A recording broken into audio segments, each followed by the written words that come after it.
This morning, we are tracking the record-breaking heat, which is fueling fire danger and increasing the risk of rolling blackouts. Thanks so much for being here on this Tuesday. I'm Eric Connor. And I'm Neda Iranpour. Glad you're with us here. And we're going to get to the possible power outages in just a moment. But we do want to begin with the fire danger we're experiencing. So we'll start here in San Diego. Crews have stopped a fire near Ramona. This started right during our noon newscast yesterday. We've learned another fire burning north of us, though, in Riverside County, unfortunately has turned deadly.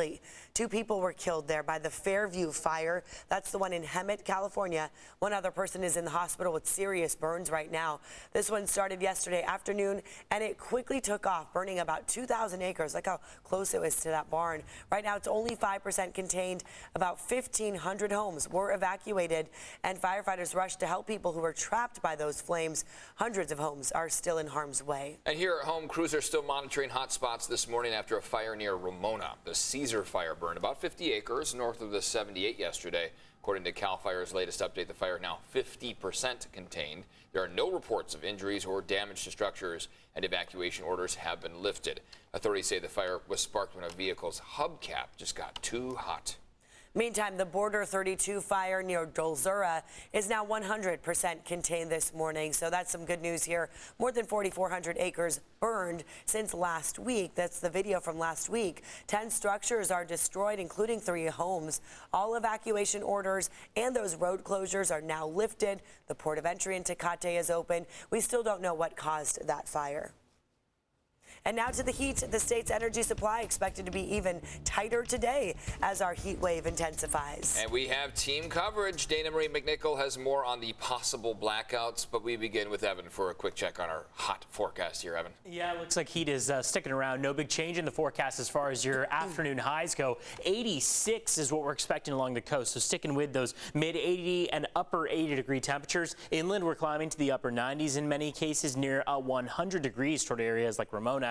93 is about average across the mountaintops. That's what we're expecting as average this afternoon, but still way above average compared to what we would normally see. 115 out there for the deserts. Excessive heat warning now extended all the way through your upcoming Friday. That's the pink on the screen across the entirety of the county. From Friday into Saturday, though, we will start to see some changes on the way. We'll talk about that in just a little bit, but we do have Hurricane K that has now been upgraded to a hurricane, likely to sideswipe the Baja Peninsula and then head north in our direction. That is what is going to bring some cooler temperatures our way by the weekend. But between today and your upcoming Friday, the heat is sticking around, and California is facing its highest chance of rolling blackouts this year. That's why you're being asked to conserve energy for a 7th day in a row. CBS 8's Dana Marie McNichol is live with that part of the story. Hi, Dana Marie.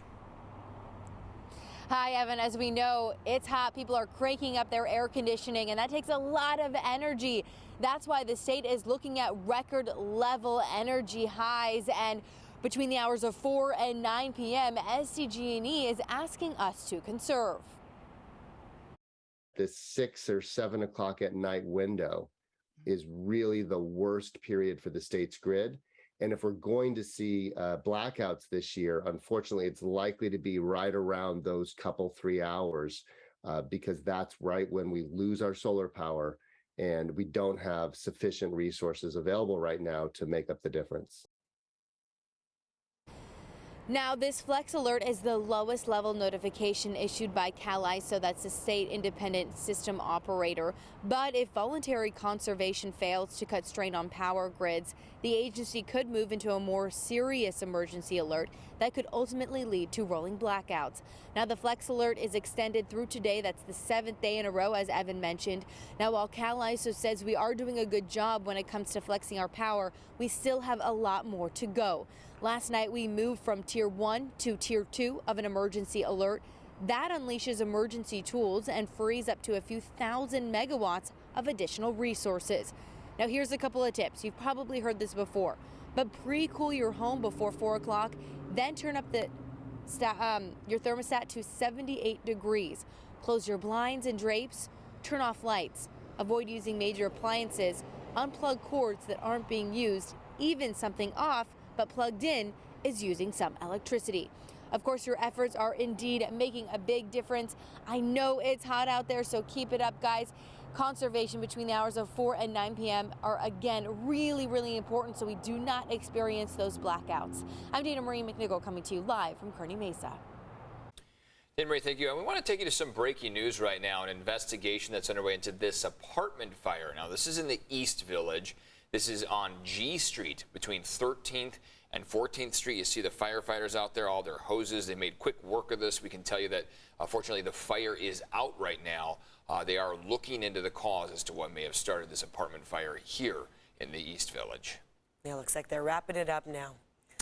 All right, as we deal with the excessive heat we've been mentioning here, we went to find one of the coolest jobs out there, and I think we found one inside a very popular spot. Quite a few people are working at this cool gig. CBS 8's Chris Grow live at Pechanga Casino, so in Temecula, where we know it gets very hot. Yeah. But you're chilling out this morning. Chris, what do you have for us?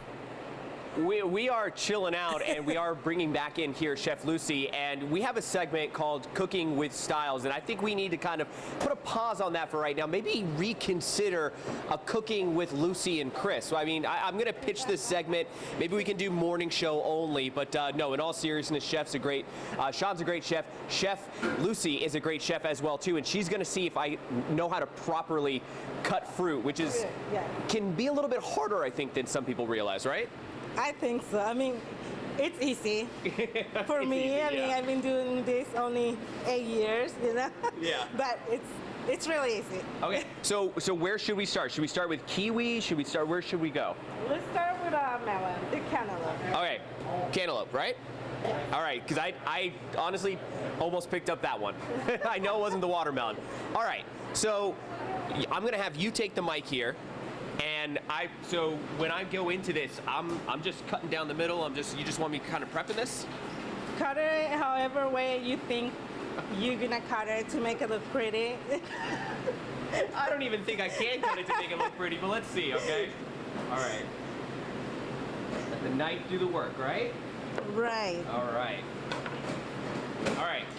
I'm already lost. So how do we make this look pretty? Because whenever I see it, it almost looks like a perfect rainbow. How it is that you guys do it? Do you then make the incision here? No. No. Okay. First, we peel it first. Oh, you we don't peel it. cut it. Okay. So I've already made that mistake, huh? Yeah. I mean, Okay. you can still save it. You can still save it. All right. So Yes. what do we use to peel it? Your knife. The knife. Okay. So we are going to use the knife here. So. All right. So are we going to kind of go this way? Correct. Yeah. Okay. All right. Just kind of go around. And so, what brought you into cooking? Would you say, chef? Cooking. Yeah. I don't know. I can say I grew up in a small town, so we always had a lot of fruit Right. at home, and we always taking it like a challenge, right? Like, Okay. let's see who can we used to call it pico de gallo back Yeah. home.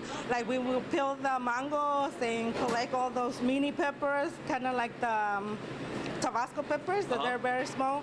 So we will all count 100 of those and smash it, and then peel the mangoes and mix it with salt, lemon, and all that. So we just kind of go and see who's faster, right? All right. Well, we're going to send it back to Eric and Netta here now. We are going to check back in at the next half hour and kind of see how I do. This is kind of the work in progress that we have going on right now, guys. Yeah, you so, shrunk it in half. Eric, Cut Netta, it. do you guys think that you could even get this far?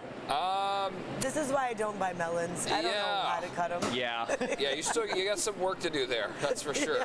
Good luck, Chris. At least he's staying cool doing Exactly. I was going to say, he's happy, I'm sure, that he's not outside in the desert right now in 50 Temecula degrees feeling and the heat. Doing great. For day one on the job, I commend him. No, I mean, that's one thing that is amazing in the heat is when you can grab like some cold cantaloupe or melon or Oh, yeah. pineapple, anything you got. It can really help out. 6:09 right now on the clock. Let's take a look at what your temperatures look like as you walk out the door right now. We're mostly in the 70s. We even have some upper 70s right now. In Alpine, for example, at 77 degrees. Not a lot of relief in the overnight hours. 70 in Oceanside, 74 in downtown San Diego. But across the board, we are at least cooler right now than this time 24 hours ago. Your Monday was a little bit warmer to start off the day. This afternoon, we're likely going to be in a very similar range, maybe 2-3 degrees cooler in the afternoon for your highs. But right now, we are 3 degrees cooler in Del Mar compared to 24 hours ago. La Mesa is 5 degrees cooler, El Cajon 7 degrees, and Ramona 5 degrees. So what kind of changes do we see in the forecast in the long term? Well,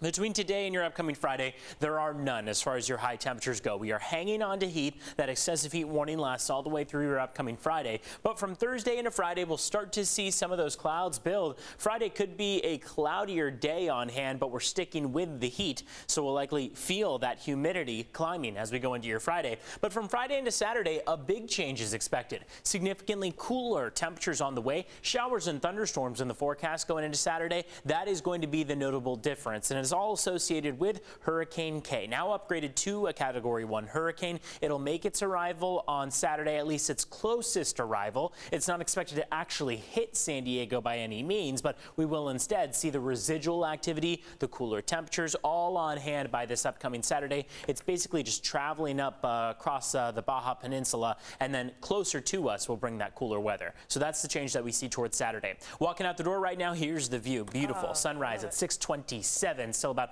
15 minutes out, but a gorgeous, gorgeous start to our Tuesday morning. As far as traffic goes, let's take a look. We've got a couple things to note here. First thing is in the Del Mar area. So I want to point out that there is a stalled vehicle right now. HOV lane is blocked there on the 5 southbound at the Del Mar Heights Road exit. Earlier, we had on Carmel Mountain Road a crash that was blocking a lane. That has now been cleared. So we have Carmel Mountain Road back open in its full capacity.